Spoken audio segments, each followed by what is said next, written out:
Bienvenidos a todos nuevamente. Y bueno, hoy nuestra quinta conferencia de la serie de decisiones y todavía en el aspecto de liquidez. Entonces, recordando lo que Mauricio el miércoles habló, en aquellos momentos donde la liquidez tiene complicaciones, ¿cuáles son las opciones para conseguir una liquidez adicional? Y el día de hoy, Jorge Alberto Pérez Curiel de Grant Thornton nos estará hablando de apalancamiento y líneas de crédito, que es otra de las opciones que en su toma de decisiones tiene que considerar. Bienvenido, Jorge Alberto, y adelante para el webinar del día de hoy. Buenas tardes. Buenas tardes, María Elena. Muchas gracias. Buenas tardes a todos. Espero se escuche bien. Como decía María Elena, mi nombre es Jorge Alberto Pérez Curiel, soy socio de Science Grant Thornton. Estoy a cargo en la oficina de Guadalajara de la división de Advisory.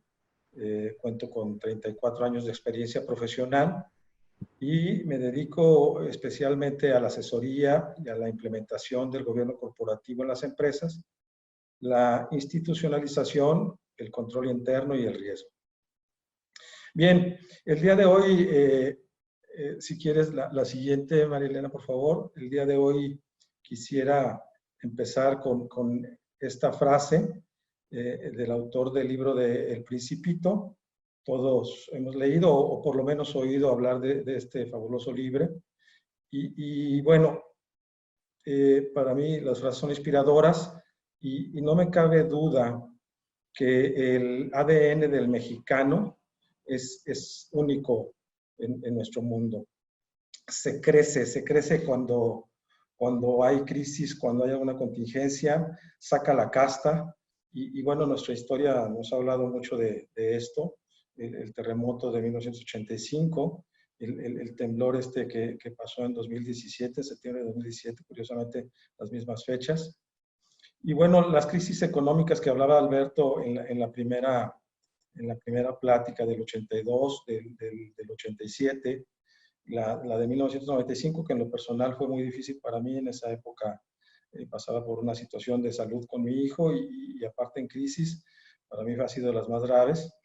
Y bueno, la de 2009, etcétera, etcétera, ¿no? Las crisis que han marcado a México ha demostrado que el ADN del mexicano es especial, es único, hay una unión y se crece cuando pasa esto, ¿no? Y hablando un poquito más y transformando la frase, si lo hubiera escrito un mexicano en términos coloquiales, lo que conocemos como que la carga hace andar al burro, ¿no? Finalmente hoy es viernes. Espero que todos estén cómodamente en sus casas. Quédate en casa. Disfrutando de una rica botanita, ya son las 7, a lo mejor de una bebida, bueno, agua fresca de limón, Jamaica, no sé, pero vamos iniciando. Si quieres la siguiente, gracias María Elena. De acuerdo con el INEGI y su estadística de 2018, que es la última que tenemos publicada, tenemos casi 5 millones de empresas en México. De estas empresas en México, arriba del 95% se conoce como la micro, pequeña y mediana industria. Esta micro, pequeña y mediana industria emplea a más del 65% de la fuerza laboral en México. Sin embargo, esto lo sacamos del INEGI, sin embargo, en el registro de administración tributaria, en el servicio de administración tributaria, en el SAT, la población de asalariados es cerca del 47%. Aquí tenemos una diferencia entre el SAT y el INEGI, y seguramente es porque el INEGI, al hacer sus censos, pues entrevista también a los empleadores informales. Por eso es que es un poquito más en el INEGI que en el propio SAT, ¿no? Pero estamos hablando de que más del 50% de la fuerza laboral de los que sostienen este país pertenecen a esta micro, pequeña y mediana industria a quienes estamos dirigiendo esta plática.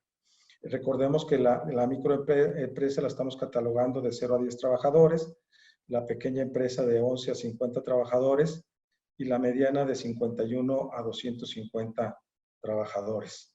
Y bueno, ya vienen las grandes. En la siguiente, como un panorama general, un panorama mundial, vemos los apoyos que están sucediendo en todo el mundo. En Estados Unidos se destinaron 2 billones de dólares que están distribuidos en 80 millones de trabajadores americanos que recibirán cerca de 3.400 dólares. Hay 350 millones de dólares destinados a este segmento, a las pymes. Se estima que tendrán una tasa de 2.8% anual y estará destinado al pago de nóminas. Eso que ahorita nos tiene tan preocupados, que tenemos que tener cerradas nuestras instalaciones y aún así tenemos que pagar las nóminas.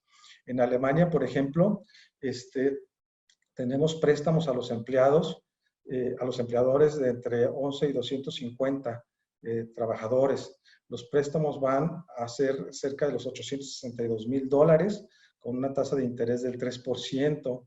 Y bueno, pues también tenemos aplazamientos en el pago de impuestos. En Australia tenemos 17,600 millones de dólares para el apoyo de la inversión de las pequeñas empresas. Y también hay apoyo a los jubilados con tasas muy preferenciales, cerca del 2%. En Italia tenemos 3.500 millones de euros para financiamiento de nómina y evitar los despidos masivos. Y esto va directamente a las pymes. Recientemente sabemos que en México se han destinado cerca de 1.085 millones de dólares, más o menos, para 1 millón de préstamos a la microempresa. De estos recursos hablaremos un poquito más adelante. En la siguiente, hablamos de lo que la iniciativa privada solicitó con agrupaciones empresariales, inclusive algunos gobiernos estatales enviaron peticiones, presionaron al gobierno federal solicitando apoyos que se necesitaban para no romper la cadena económica en México.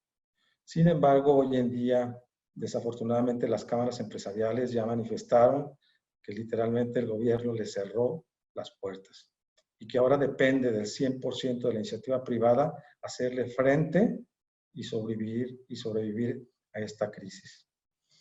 A partir del 30 de marzo se decretó la emergencia sanitaria y se estima que el 40 al 50-55% de las empresas han cerrado sus instalaciones por considerarse giros no esenciales. Sobre este tema hay muchas dudas todavía sobre quién sí es esencial, quién no es esencial, y a pesar de esas dudas, las autoridades tanto federales como estatales ya se dedicaron a hacer las inspecciones pertinentes y ya están cerrando algunos giros de forma presencial como las autoridades que son. Es increíble que tengamos que cerrar nuestras instalaciones y tengamos que pagar el 100% de los sueldos. Por otro lado, vemos a la iniciativa privada que se ha ideado, que ha estado innovando para efectos de no frenar esta actividad económica. Y hoy en día tenemos aquí en Jalisco la agrupación industrial de restauranteros, en donde ha implementado su estrategia que dice, aquí nadie truena. Y seguramente ustedes ya la vieron, seguramente ustedes ya la conocieron en redes sociales, en algunas aplicaciones. El tratar de mantener sus negocios, si bien cerrados, pero tratando de prestar sus servicios, de ofreciendo sus productos y garantizando una seguridad sanitaria para todos los comensales con el fin de no dejar de tener ingresos. Y es una actividad no esencial. Por otro lado, tenemos a los hoteleros, el hospedaje, que están ofreciendo paquetes para fechas futuras con la flexibilidad de fechas, de mover fechas, con pagos en parcialidades, con descuentos importantes, inclusive en algunos casos del 50%. Es aquí donde se tiene que nacer, se tiene que incrementar la creatividad, la innovación, el reinventarnos, porque el mundo de los negocios está cambiando a raíz de esta crisis. Y las nuevas reglas del mercado están cambiando y son diferentes. Entonces, tenemos que innovar y saber cómo nos vamos a adaptar, porque ahora sí depende solamente de nosotros el enfrentar este cambio tan importante. La siguiente. Las diferentes calificadoras, Moody's, Fitch, Standard & Poor's, han hecho sus perspectivas, también se ha hablado de esto, sus perspectivas económicas para México. Quise mostrar la positiva del lado izquierdo, que es la verde, y la pesimista, que es la roja, ¿no? Esto obviamente podría cambiar conforme vaya avanzando esta emergencia sanitaria. Podemos ver que la positiva hablábamos que vamos a tener una posición negativa del Producto Interno Bruto de hasta el 2.5, con una inflación de entre el 3 y el 5, con un tipo de cambio de 22 pesos y una pérdida de empleo de entre 300,000 y 400,000. Ahorita ya casi llegamos a los 400,000 perdidos y todavía nos falta todo otro mes de emergencia sanitaria. Y el peor escenario nos habla de una pérdida de entre el 7 y el 10 en el Producto Interno Bruto, con una inflación que posiblemente pueda llegar hasta el 10%, el tipo de cambio que ya llegamos en algún momento hasta 25 pesos, y la pérdida de empleos de seguramente hasta 1,000,000 de empleos. Las expectativas es que algunos municipios, al parecer cerca de 800 municipios, pueden reactivar actividades a partir del 17 de mayo. Sin embargo, la emergencia sanitaria, ya lo escuchamos, es hasta el 30 de mayo y aquí en Jalisco, y bueno, seguramente 1,600 o más de 1,600 municipios en México se tendrán que ir hasta ese 30 de mayo. Hoy en este día estamos rondando los 50 días de COVID en México. Ya tenemos 20 días de emergencia sanitaria, es decir, que algunos giros nos obligaron a cerrar nuestras oficinas y cerca del 50% de las empresas en México están cerradas. Más del 40% de la población en todo México está fuera de circulación, está en quédate en casa.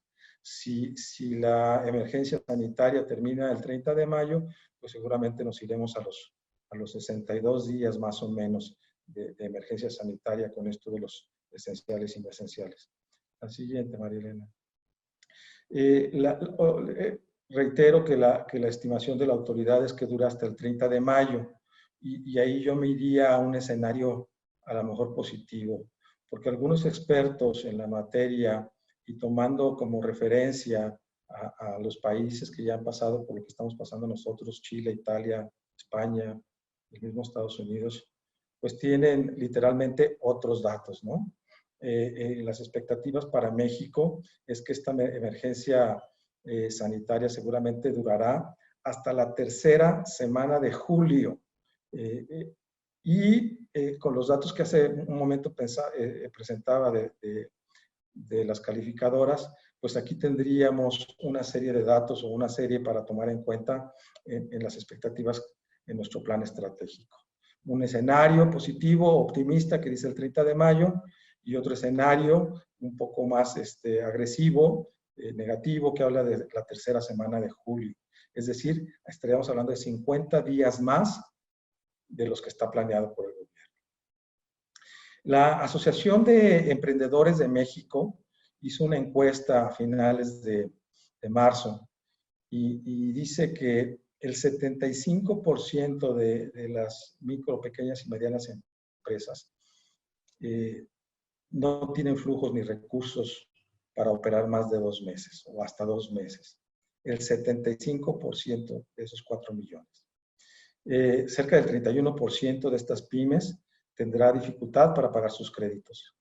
El 51% de estas empresas necesitará financiamiento externo para hacerle frente, y es el tema que hoy nos ocupa. El 87% estima que pues perderá una gran parte del mercado con clientes, con ventas, con aprobación de nuevos proyectos. Más del 40% tendrán problemas para pagar sus impuestos y cerca del 25% de estas empresas tendrán que despedir a su gente. ¿Por qué doy todos estos datos? ¿Por qué doy todos estos antecedentes? En las pláticas anteriores, en la primera plática nos hablaban de las 5 R's, de identificar, de resolver, de enfrentar estos nuevos desafíos. Y también hablábamos del War Room, este cuarto de guerra en donde íbamos a hacer un comité de gestión de riesgos, íbamos a reunir a nuestros colaboradores más importantes de la operación y íbamos a hablar de las estrategias y cómo íbamos a enfrentar este riesgo, de tomar el liderazgo y esas decisiones difíciles de las que nos decían que tenían que ser rápidas y estratégicas, del capital de trabajo, del flujo de efectivo, de la importancia de la sangre en las venas de nuestra empresa, de ese flujo de efectivo, de la importancia de la cadena de suministros y de diseñar un nuevo modelo de negocios que se adapte a estas circunstancias. Toda esta información que estoy dando es precisamente para plantear esos 3 escenarios de los que nos habló Mauricio Brizuela. Recordarán un escenario positivo, un escenario conservador y un escenario negativo. Yo diría, oye, el escenario positivo, tomemos los datos oficiales, nos vayamos al 30 de mayo, todavía nos quedan 45 días, cerca de 45 días. ¿Qué vamos a hacer en estos 45 días? ¿Cuál es la estrategia para enfrentar estos 45 días? Un escenario conservador, a lo mejor nos iríamos a los 85 días y un escenario pesimista, pues a lo mejor a los 110 días, que significaría la tercera semana de julio. Tengamos nuestros escenarios de positivo, conservador y negativo y armemos este War Room y esta gestión de riesgos. ¿Cómo está mi flujo de efectivo? No puedo entrar al apalancamiento y hablar de apalancamiento si no conozco cómo está mi flujo de efectivo. ¿Cómo está mi capital de trabajo? ¿Cómo está mi cadena de suministros? ¿Cómo estoy en mis inventarios? Mis suministros, mis proveedores, mi relación con clientes. ¿Cuál es la estrategia para no frenar mis ingresos? Ok, tuve que cerrar el establecimiento, pero ¿qué otras estrategias voy a implementar para no parar la cadena económica de mi negocio, para seguir teniendo ingresos? Innovación, creatividad, reinventarnos, renovarnos. Es el aquí nadie truena. Vamos metiéndole las ganas a la estrategia. Entonces, la siguiente, María Elena, para entrar en el apalancamiento. Sí, la siguiente. Pudiéramos decir que el apalancamiento es el mecanismo para aumentar la cantidad de dinero que podemos destinar a la inversión. Es esos flujos de efectivo que nos da un tercero que invierte en nuestro negocio para que nosotros le demos efectividad y nuestro negocio crezca. Decía Arquímedes, en cuanto a la palanca, decía, dame un punto de apoyo y yo moveré el mundo. Aquí en la palanca, en el apalancamiento, yo diría, consígueme los financiamientos, consígueme los flujos de efectivo y yo voy a hacer que este negocio sea rentable. Yo voy a hacer que este negocio crezca. Normalmente el emprendedor, el empresario es el que arriesga su capital en el negocio y en la medida de que lo plantea, lo diseña, lo implementa, hace los estudios necesarios, los adecuados, pues este riesgo se va minimizando. Ese capital que puso en riesgo va minimizando en la medida que lo va perfeccionando. Y basado en este principio, pues lo que mejor podemos hacer es también arriesgar el dinero ajeno, ¿no? Ahorita me vino a la memoria aquella película de Danny DeVito que decía de Others People's Money, que hablaba precisamente de cómo poner en riesgo el dinero de terceros, invirtiéndolo en mi negocio y hacerlo productivo y yo ganar de ello. Pues de eso se trata el apalancamiento. El apalancamiento se trata de conseguir la inversión de terceros para hacer rentable mi negocio y que yo también gane de eso. La siguiente. En una economía tradicional, nosotros lo que deberíamos de preguntarnos es de quién puedo tener ese apalancamiento, qué riesgos implica cada uno de ese tipo de apalancamiento, qué trámites requiero para obtener ese financiamiento, cuánto tiempo me tarda el obtener ese trámite o ese flujo, hasta dónde me puedo financiar de un tercero. Y obviamente tenemos esos temas de el monto, el plazo, el costo, un proyecto de inversión. Obviamente, si voy a pedir prestado, tengo que tener un proyecto de inversión y que las ganancias de alguna manera valgan la pena porque ese apalancamiento seguramente tiene un costo. Y las ganancias que tengo que tener pues deben ser superiores a ese costo. Y la idea es explorar un financiamiento barato, ágil y seguro. En la mayoría de los casos, bueno, aquí tenemos los proveedores, los bancos, el gobierno, los inversionistas. En la mayoría de los casos, el apalancamiento con proveedores y acreedores no tiene costo o tiene un costo muy bajo o poco significativo. Hoy en día nos podemos, o todo el mundo nos apalancamos de los proveedores. Algunos proveedores implementan estrategias en donde te doy un descuento por pronto pago o te doy un descuento por volumen. Aquí habría que ver el costo de oportunidad, porque el valor de dinero también tiene un costo en el tiempo y deberíamos de nosotros evaluar si el destinar recursos de mi flujo de efectivo de manera inmediata o anticipada me va a valer la pena ese costo en el tiempo, el de haber obtenido ese descuento. Evidentemente también hablábamos de mandar los proveedores a un plazo mayor. Aquí en las cadenas de suministro ya nos habían hablado de alguna manera estar en contacto permanente con nuestros proveedores y tratar de llegar a un acuerdo de hasta dónde puedo estirar la liga, en donde no se rompa la relación, en donde pueda obtener su financiamiento, pero tenga una sana relación con él y no ponga en riesgo mi cadena de suministros. En la cadena económica a todo mundo nos toca ser cliente y proveedor. En algunos casos soy cliente, en algunos casos soy proveedores.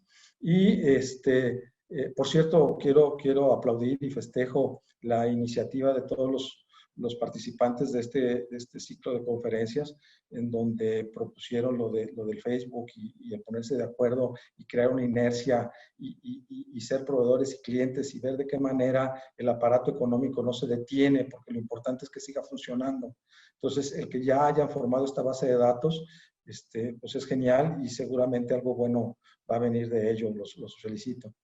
Decía pues que nos toca ser a todo mundo cliente y proveedor y seguramente como clientes y proveedores ya sintieron este efecto del apalancamiento, porque aquellos clientes que nos pagaban a 15 días, pues ya se nos fueron a 30 días y los de 30 días ya se nos fueron a 60 y así, ¿no? Ya empezamos a sufrir el efecto del flujo de efectivo. Pero lo importante es hablar con nuestros proveedores, hablar con nuestros clientes y no romper esa cadena económica. No dejar de tener ingresos, no dejar de tener ventas. Aquí en la lámina hablamos de que aquellos que nos pueden dar el apalancamiento, ¿qué es lo que buscan en nosotros? Pues buscan la liquidez. Hay que convencerlos de que tenemos liquidez y para esto pues tenemos que tener nuestra información financiera como lo marca la contabilidad, veraz, oportuna y confiable. Y ese informe que hablaba Mauricio Brizuela del flujo de efectivo es un informe esencial para ahora que tenemos que tomar decisiones sobre el apalancamiento. Tenemos que tener esos flujos que nos den esa liquidez. En algunos casos nos piden covenants por el flujo de dinero, estos covenants que nos dicen, oye, hay ciertas restricciones, yo te voy a dar flujos de efectivo, pero tienen que ser para ciertas cosas, no es para pago de accionistas, no es para uso a lo mejor de activo fijo, es para inventarios, etcétera. O tienes que tener ciertos indicadores de liquidez, ciertos indicadores de desempeño que me garanticen que ese dinero lo voy a recuperar. Y evidentemente la eficiencia en el uso de los recursos, la eficacia. Tengo que demostrar que realmente la inversión me genera los recursos necesarios para pagar ese costo del dinero y la rentabilidad de liquidez. De ninguna manera podemos empezar en apalancamiento ni en líneas de crédito si no tenemos bien claro cuáles son nuestros estados financieros, cuáles son nuestros activos, nuestros inventarios, nuestros ciclos, nuestras cadenas de suministros, los flujos de efectivo, esencialmente los flujos de efectivo, los estados de resultados. Es importantísimo y por eso fueron las pláticas anteriores, que tengamos bien amarrados todos estos temas, porque a la hora de ser evaluados, estas personas nos cuestionarán nuestros activos a corto plazo, nuestros inventarios, nuestros activos a largo plazo y nos aplicarán los indicadores de deuda y de apalancamiento. La siguiente.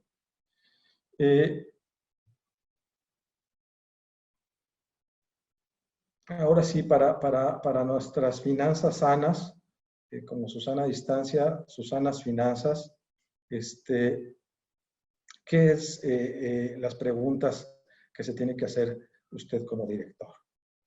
¿El nivel de endeudamiento es el adecuado? ¿Es conveniente tomar más deuda? ¿Tendremos problemas para pagar esa deuda? ¿A quiénes deberíamos de solicitar dinero? ¿Los márgenes son los adecuados? Con nuestros indicadores el banco nos daría dinero. Y bueno, la idea de esta plática precisamente es darle respuesta a cada una de estas preguntas. Normalmente, en mecánicas sencillas y fáciles, para el nivel de apalancamiento, uno de los factores es 3 meses de venta. Un nivel de apalancamiento adecuado o de endeudamiento sería, en un sentido, 3 meses de ingresos. Si tenemos un endeudamiento mayor a los 3 meses, aguas, ya se nos prende un foco amarillo. No digo que no se pueda, claro que se puede, pero ya tenemos un warning, un amarillo, un semáforo amarillo ahí, ¿no? Otro aspecto que pudiéramos considerar para el nivel de deuda pudiera ser el valor de los inventarios, y esto depende mucho del giro o la industria en la que estemos sumergidos. El valor del inventario, el total del valor del inventario sería un factor al que pudiéramos considerar como nuestro límite de deuda. Si nuestra deuda es mayor a nuestro valor de inventario, igualmente ya tenemos un foco amarillo y algo que nos está diciendo aguas, hay que revisarlo. Y bueno, tendremos otras razones financieras, otros indicadores financieros que ahorita más adelante vamos a ver, que es el endeudamiento, que tiene que ver con la deuda y la evita, y las razones de covenant, que también tiene que ver con el interés y la evita. Pero a estas respuestas le vamos a ir dando, a estas preguntas les vamos a ir dando respuesta conforme vayamos avanzando. La siguiente. En las pasadas láminas hablábamos de los diferentes apalancamientos. Vimos proveedores, vimos bancos, vimos gobiernos y vimos capital. Aquí lo que quisiera yo mostrarles es el endeudamiento posiblemente con bancos y lo que sería con capital. Trataré de hacerlo lo más sencillo posible porque esto del capital no es tan sencillo, pero trataré de darme a explicar. Tenemos la tasa de interés sin riesgo, que es el riesgo financiero, en 7.35 para 2020. Y la prima de riesgo, que hablamos de riesgos de mercado y los riesgos financieros, que es del 8.59. La beta del sector, esto va identificado de acuerdo al sector en donde estamos. Si en el ejemplo tratamos de una comercializadora de productos alimenticios, hablaríamos del 1.31. Esto nos da un costo de capital de 18.6. Y por otro lado, el costo de la deuda la determinamos con el TIE más un split, y el split lo tomaremos en 6.5 y el TIE en 7.25. Esto nos da un 13.75 que ahí mostramos en la lámina, ¿no? Sin embargo, a esto tenemos que quitarle la tasa de impuesto corporativa por ser intereses deducibles. Bueno, pues tenemos un costo de deuda del 9.63. El costo de la deuda del dinero que estamos obteniendo por financiamiento nos va a costar un 9.63.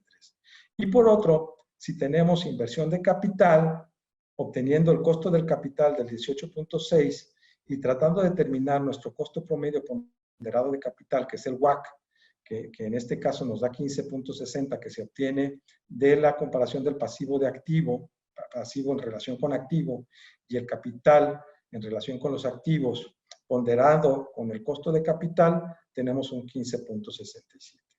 En este caso, al ser el 15.67, la verdad es que el inversionista pues no le entraría con nosotros, porque él está esperando un rendimiento de los 18.66, que es mayor. Y si se fijan, al comparar el costo de la deuda contra el costo de inversión de capital, pues estamos hablando casi del doble. Entonces, casi siempre, o naturalmente siempre, la deuda será mucho más barata que una deuda de capital. Espero haber sido claro. Si no, en las preguntas le daré respuesta si no me expliqué correctamente. En la siguiente lámina, aquí en los indicadores de apalancamiento, hace un momento les hablaba yo de los indicadores de apalancamiento. Tenemos el indicador de deuda, el indicador de endeudamiento y el indicador de covenant. ¿Cómo se determina cada uno de estos? El indicador de deuda es aquel que me marca qué tanto depende mi negocio de la deuda, cuánto me estoy financiando yo, cuál es el indicador de lo que me está financiando para operar. Si el indicador que me da del activo contra el pasivo es igual o menor a 2, difícilmente seremos sujetos de crédito. Aquí ya tenemos un semáforo amarillo o rojo. No es conveniente incrementar nuestra deuda si nuestro indicador de deuda es igual o menor a 2. Tiene que ser superior a 2. Por otro lado, el indicador de endeudamiento es la deuda entre la EBITDA. Recordemos que la EBITDA es el resultado del ejercicio sumando los intereses, los impuestos, las amortizaciones y las depreciaciones. Ahí tenemos el EBITDA. Impuestos, depreciaciones, amortizaciones, intereses. Y cuando comparamos nuestra deuda con el EBITDA, tenemos nuestra capacidad de pago. Y aquí es al revés. Se sugiere que el indicador tiene que ser igual a 3 o menor a 3. ¿Sí? Entonces, si es igual a 3 o menor a 3, estamos bien y podemos incrementar nuestra deuda o estamos habilitados para la deuda. En caso contrario, no es conveniente y también tenemos nuestro semáforo amarillo o rojo. El indicador de covenant, por otro lado, es el costo de los intereses reflejado en nuestro EBITDA. Es el EBITDA entre los intereses. En este caso, el EBITDA entre los intereses, pues no debe de bajar de 3.5. Tiene que ser superior a 3.5. En este caso, estos son los indicadores que en la información financiera que ustedes tienen de su empresa, de su negocio, deberían de aplicar para determinar si ya están en el grado suficiente de apalancamiento o todavía pueden tener más apalancamiento. O hasta dónde pueden tener el apalancamiento. Estas son las razones, esta es la mecánica en donde nosotros recomendamos que las apliquen en la información financiera que ustedes tienen.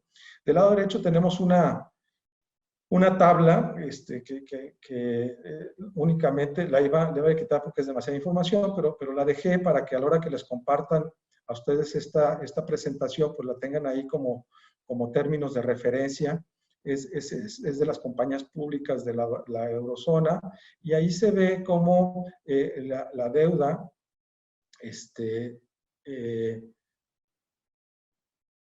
la deuda de estas empresas, pues en la mayoría de los casos no es superior a 3. ¿Sí? Estas empresas son públicas y están por sectores. Me pareció interesante y creo que les puede ser de utilidad para la toma de decisiones, para su war room, a la hora de ver el nivel de apalancamiento que ustedes tienen y que seguramente los ayudará a la toma de decisiones. La siguiente. Pasando, bueno, ya vimos lo que es el apalancamiento, ahora vemos lo que son las líneas de crédito, si usan la siguiente. Reitero y hago mucho énfasis en el flujo de efectivo y en la información financiera y en nuestros proyectos de inversión y nuestros 3 escenarios, sobre todo nuestros 3 escenarios. Es importantísimo que tomemos el positivo, el alentador, el bueno, el conservador y el negativo, ¿no? Pero sobre todo nuestros flujos de efectivos. y que apliquemos los indicadores financieros que vimos en el apalancamiento. Es necesario evaluar cuánto flujo de efectivo, cuánto voy a requerir en cada uno de mis escenarios. Si es el 30 de mayo, si es el 15 de junio o si me voy a ir hasta julio. ¿Qué flujo de efectivo para poder operar voy a necesitar para seguir operando? Evidentemente tratando de tener y no parar la operación, tener ingresos, seguramente mucho menos de lo que estábamos acostumbrados, tendremos que bajar los costos, tendremos que llegar a acuerdo con clientes y proveedores, pero este flujo de efectivo es el eje central para poder saber hasta dónde me voy a financiar. Aquí vemos, bueno, pues los bancos, los gobiernos, el gobierno, perdón, los crowdfundings, que voy a hablar a detalle de ellos, y de los inversionistas. ¿Con quién me voy a poder financiar? Pero si no tengo toda la información anterior, difícilmente voy a poder tomar una decisión acertada, asertiva. La siguiente, por favor. Aquí tenemos a los bancos. En esto de los bancos tenemos a todos los bancos. Tenemos a Banamex, a Scotiabank, a Banregio, etcétera, todos los bancos. Hay una página de internet que me pareció muy interesante y que seguramente les va a ser de mucha utilidad. Se llama mejortrato.com.mx, no tengo participación en ella, pero es una buena base de datos donde ahí compara a todos los bancos. Y aquí esta información es el crédito y los apoyos precisamente a las pymes. Habla de los montos, por ejemplo, Banamex, hasta 15 millones de pesos, con tasas variables de entre el 14 y el 25% anual, y esto depende mucho de estas razones y esto que estuvimos viendo, los indicadores financieros anteriores. Habla de plazos de entre 12 y hasta 60 meses, y el plan se llama Crédito Negocios Banamex. Y así tenemos cada uno de ellos, ¿no? Tenemos HSBC, es un crédito simple, con tasa de 13.5 anual, de 30 a 60 meses. Scotiabank, aquí por ejemplo es de 5.5 hasta 20% más TIE. Se me hace un poco caro, pero bueno, todos estos créditos están dirigidos a las pymes. Y evidentemente pues vamos a ser evaluados con las razones que ya les di anteriormente. Entonces, hagan su war room, hagan sus corridas financieras, hagan su proyecto de inversión, hagan sus flujos de efectivo, sus necesidades de flujo y sus niveles de apalancamiento, sus necesidades de línea de crédito. Y aquí, por ejemplo, en los bancos ya tienen una muestra de lo que pueden solicitar, a quién se pueden acercar de acuerdo a las condiciones de su empresa, de su negocio.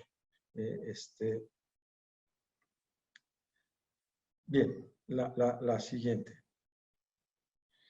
Por parte del gobierno, a lo mejor me confundí, entendí que este ciclo de conferencias estaba dirigido principalmente al estado de Jalisco y me permití incluir esta lámina que habla del plan de protección de empleos e ingreso a las personas que el gobierno del estado de Jalisco implementó.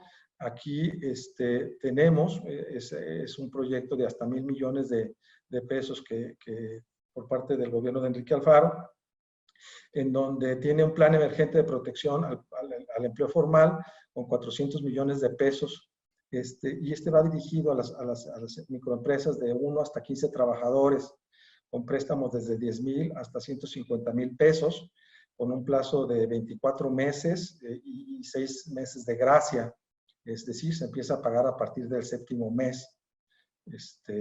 Por otro lado, tenemos un apoyo de 150 millones de pesos para el programa de seguridad alimentaria. Esto va a la agricultura, que es un apoyo del 50% de la cobertura de la prima de maíz, con apoyo al ciclo productivo en las entidades que tengan de 1 a 20 hectáreas y que cubren el 1.5 millones de toneladas de maíz, que es el 75% de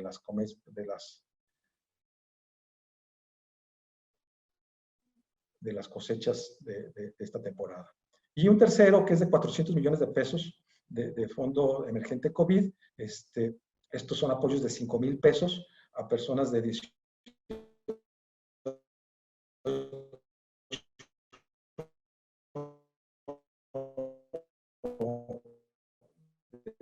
18 a 65 años.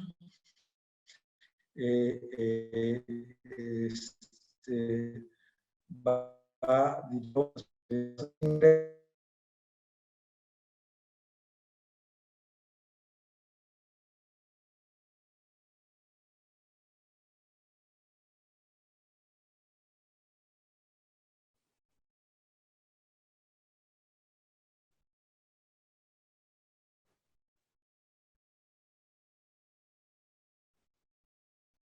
Bien, hay un apoyo a mujeres que son montos de 3.500 a 8.000 pesos, sin intereses, que también está muy interesante.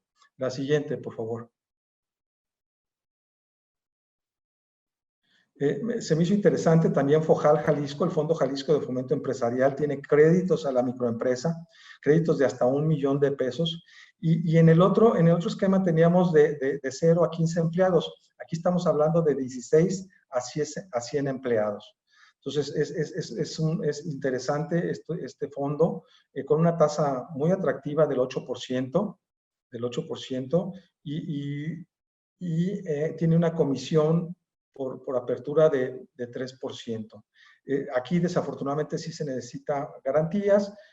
Si el crédito es hasta de 500,000 pesos, pues tendremos que tener un deudor solidario.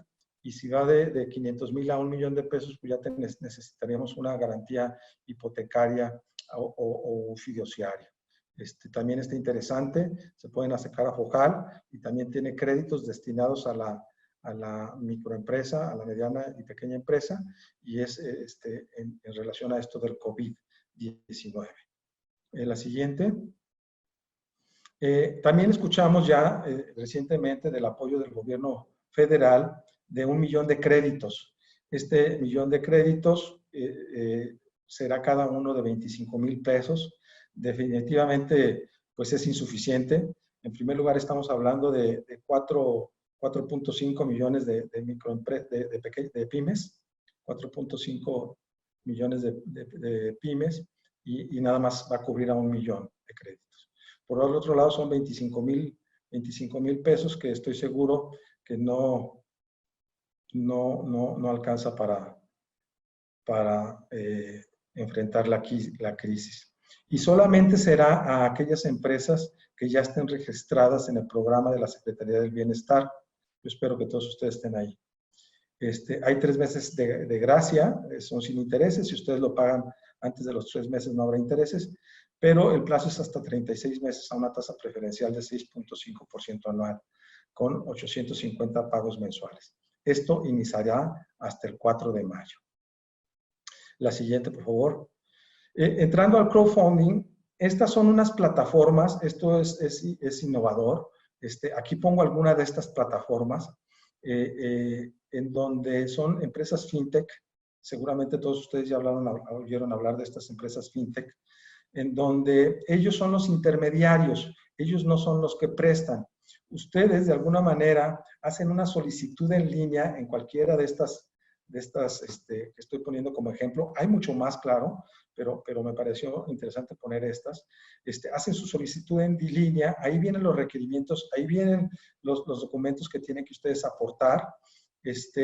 Y una vez que ustedes metieron su solicitud y aportaron los documentos, se va a un buró para determinar si son viables o no son viables, y ellos les determinan la tasa y el monto. O sea, ustedes pueden pedir 300,000 pesos, pero finalmente ellos van a decir, oye, la tasa que te corresponde es del 15% y el monto va a ser hasta 250,000 pesos. Entonces, si ustedes aceptan las condiciones que ellos ponen, suben su proyecto a estas plataformas y entonces inversionistas independientes terceros van a ser los que van a poner el dinero. Ellos invierten de 10,000, 15,000, 100,000 pesos, garantizándoles esa tasa que quedaron de acuerdo en la plataforma. Entonces, una vez que ustedes subieron su proyecto, vienen los fondos de terceros inversionistas y una vez que se junta el monto, a ustedes se los entregan en una cuenta específica. ustedes pueden hacer uso de ese recurso e irán pagando de manera mensual, que la misma plataforma les va a ir cobrando en esa cuenta específica que determinaron y les seguirá pagando a los inversionistas sus rendimientos. La verdad es una forma rápida, segura de obtener recursos. En esta, por ejemplo, de Yo Te Presto, hay préstamos de hasta 300,000 pesos. La tasa varía desde un 8.5 hasta un 42%. Normalmente la tasa promedio está en 17.5 y los plazos van de entre 6 y hasta 36 meses. A diferencia de Play Business, en esta los créditos son de 1,000,000 de pesos y en adelante. Los plazos son de 36 hasta 48 meses. En fin, es interesante, es una buena base de datos para que puedan entrar a esas plataformas. La siguiente, por favor. En el caso de los inversionistas es muy parecido a las plataformas, pero ahí no es préstamo, aquí sí es capital. Ya habíamos hablado que en cuestión de capital, el capital es caro. Es caro porque los estamos haciendo socios de nuestra empresa. En esta, todos los fondos de capital tienen los mismos procedimientos. Hay que meter un proyecto de inversión que puede ir desde 1,000,000 hasta 15 millones y dependiendo del buró que nos va a calificar, dependiendo de cada una de estas plataformas, pues nos dirá si somos viables o no somos viables. Un dato importante es que en estos inversionistas de capital, la empresa tiene que ser relativamente nueva. No puede ser más antigua de 5 años. Aquellas empresas que tienen menos de 5 años son las que califican para estos inversionistas. Y bueno, las inversiones pueden ir desde 1,000,000 de pesos hasta 15 millones en promedio. Entonces, está muy interesante. Lo que pasa es que aquí sí los vamos a hacer nuestros socios a estos señores. Entonces, van a participar no tanto de la tasa, de una tasa fija, sino van a participar del resultado de nuestro negocio. Es decir, que si nosotros tenemos utilidades del 20%, estos señores se llevarán ese 20% en su proporción, en lo que ellos están aportando.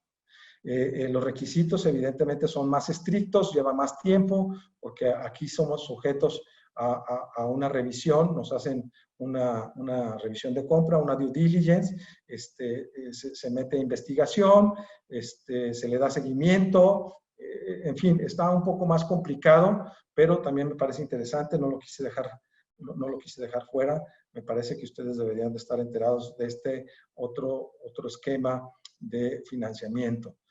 Los inversionistas terceros. Aquí están algunas plataformas, hay muchas más plataformas también que pueden encontrar, pero más o menos ese es el esquema que manejan todas las plataformas. La siguiente. Finalmente, bueno, este es un poquito de en dónde están invirtiendo estos fondos de capital. Se están yendo mucho a tecnología. Aquí no se alcanza a ver correctamente, pero una vez que ustedes tengan el material en su poder, pues seguramente podrán verlo y tener más elementos para tomar sus decisiones. La siguiente. Finalmente tenemos las SOFIPOS, las SOFOMES, las uniones de crédito. Este modo de financiamiento son entidades financieras, algunas están reguladas, otras no están reguladas. Algunas solamente pueden prestar a sus integrantes, como son las uniones de crédito, pero las SOFIPOS y las SOFOMES pues también otorgan créditos refaccionarios para capital de trabajo, hipotecarios simples, inclusive revolventes, es dependiendo del producto.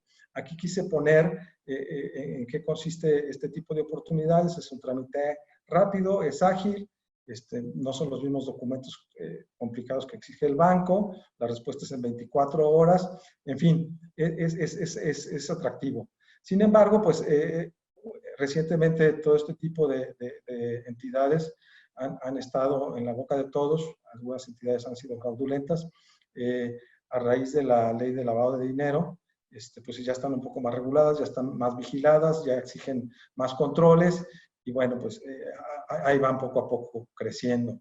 La tasa de interés es alta, es el costo de financiamiento alto y eso pues tendrían que acercarse a ellas para ver si la conveniencia o no de este tipo de financiamiento. Entonces se los pongo ahí para que ustedes tengan mayor elementos de decisión. La siguiente. Finalmente, como conclusiones, ¿qué debemos de hacer y qué no debemos de hacer? Lo que no debemos de hacer es sentarnos, quejarnos, lamentarnos de que el gobierno ayuda muy poco o no ayuda, de que la situación está terrible, de que nos cerraron en el establecimiento. Evitar caer en el pánico. Tenemos que ser creativos, tenemos que ser innovadores. Es el momento de reinventarnos. No tomar decisiones de apalancamiento si no conocemos nuestros indicadores. Por favor, apliquen estos indicadores que les acabo de compartir. Tampoco pedir dinero si no conocemos estos componentes, la tasa, el monto, los plazos, los covenants. ¿A qué me estoy metiendo? ¿Qué estoy arriesgando? Y evidentemente sus tres escenarios, el conservador, el negativo y el positivo. ¿Qué estoy arriesgando a futuro? Evidentemente, el mejor apalancamiento es el de los proveedores, tener buena relación con los proveedores, tener buena relación con los bancos. Entender que esta crisis que se está viviendo es para controlar la liquidez y es el futuro de mi empresa. Los negocios jamás serán como antes y yo debo estar preparado para esa nueva forma de hacer negocios.